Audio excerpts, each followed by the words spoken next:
April 22ರಂದು ಪಹಲ್ಗಾಮ್ನಲ್ಲಿ 26 ಮಂದಿ ಭಾರತೀಯರ ಮೇಲೆ ಉಗ್ರರ ದಾಳಿಗೆ ಪ್ರತಿಕಾರವಾಗಿ ಭಾರತೀಯ ಸೇನೆ ಆಪರೇಷನ್ ಸಿಂಧೂರ ಹೆಸರಿನಲ್ಲಿ ಇಂದು ಬೆಳ್ಳಂಬೆಳಗ್ಗೆ ಪಾಕ್ ಉಗ್ರರ ನೆಲೆಗಳ ಮೇಲೆ ಕ್ಷಿಪಣಿ ದಾಳಿ ನಡೆಸಿದೆ.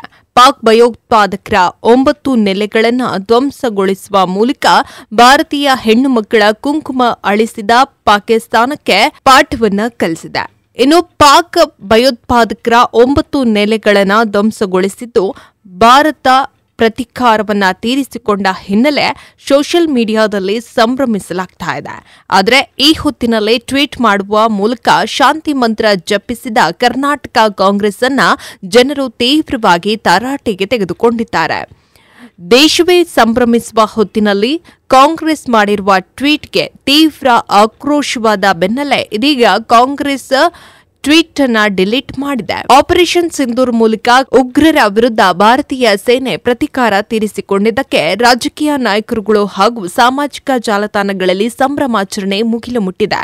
ಈಗಿರುವ ಹೊತ್ತಿನಲ್ಲೇ ರಾಜ್ಯ ಕಾಂಗ್ರೆಸ್ ಮನುಕುಲದ ಅತ್ಯಂತ ಶಕ್ತಿಯುತ ಶಸ್ತ್ರ ಎಂದರೆ ಶಾಂತಿ ಎಂದು ಟ್ವೀಟ್ ಮಾಡುವ ಮೂಲಕ ಶಾಂತಿ ಮಂತ್ರ ಜಪಿಸಿತು.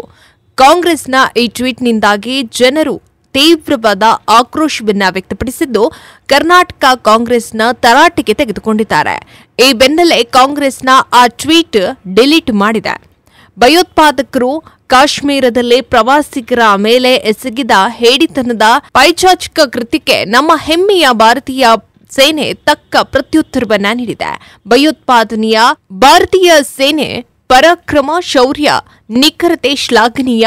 ಭಯೋತ್ಪಾದನೆಯ ವಿರುದ್ಧ ದೇಶದ ಐಕ್ಯತೆ, ಸಮಗ್ರತೆ, ಸುರಕ್ಷೆಗೆ ಸಂಬಂಧಿಸಿದಂತೆ ಭಾರತೀಯ ಸೇನೆ ಹಾಗೂ ಕೇಂದ್ರ ಸರ್ಕಾರದ ಎಲ್ಲಾ ಕ್ರಮಗಳನ್ನು ನಾವು ಬೆಂಬಲಿಸುತ್ತೇವೆ ಎಂದು ಕಾಂಗ್ರೆಸ್ ಇನ್ನೊಂದು ಟ್ವೀಟ್ ಮಾಡಿದೆ.